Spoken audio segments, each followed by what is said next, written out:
Matt wants to know, do you have any tips on how to bleed brakes without a bleed kit? While there is no true substitute for a quality brake bleed with the manufacturer's bleed kit, I do have some tips that will help you if you find yourself in a situation where you don't have access to one. Most brake bleeds are done because a brake line was cut during an installation.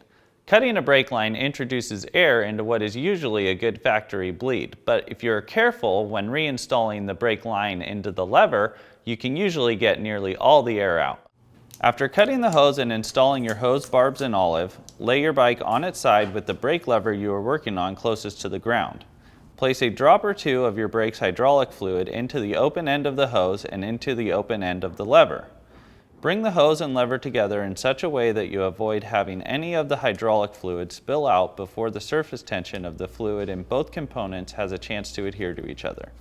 Then, press the hose into the lever and let the excess hydraulic fluid spill onto a rag that you have ready to catch it. Thread the assembly together following the manufacturer's instructions and then check your bleed. Pump the lever a few times to work any air that might have made it into the line up to the top of the lever. If you have any air in your brake's hydraulics, you want it to be in the master cylinder reservoir where it will typically stay. You can check to see if air in your master cylinder reservoir will be a problem by bouncing the front wheel up and down, then pulling the brake lever to see if it feels mushy.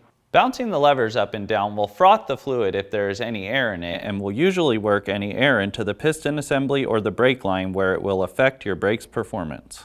If your brake lever feels soft after doing the bounce test, you'll need to add another step to the process.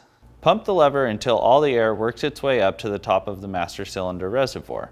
To make sure that the air made it up there, pull the lever tight and then hold it. If the lever gets soft after the pads initially contact the rotor while you are holding down the lever, not all of the air has made it up to the top of the lever. Pumping the lever as well as pulling it tight and letting it go will help work bubbles up to the top of the system. Placing the bike in the stand so that the caliper is much lower than the lever can help. Once the brake feels solid, set your brake lever so the bleep port is pointing up and then remove the bleep port screw or the master cylinder cover if your brake has one. Then top off the fluid and reinstall the bleep port plug or master cylinder cover. Repeat the bounce test to check your work. If your brakes are still inconsistent, you'll need to do a proper bleed to get the rest of the air out.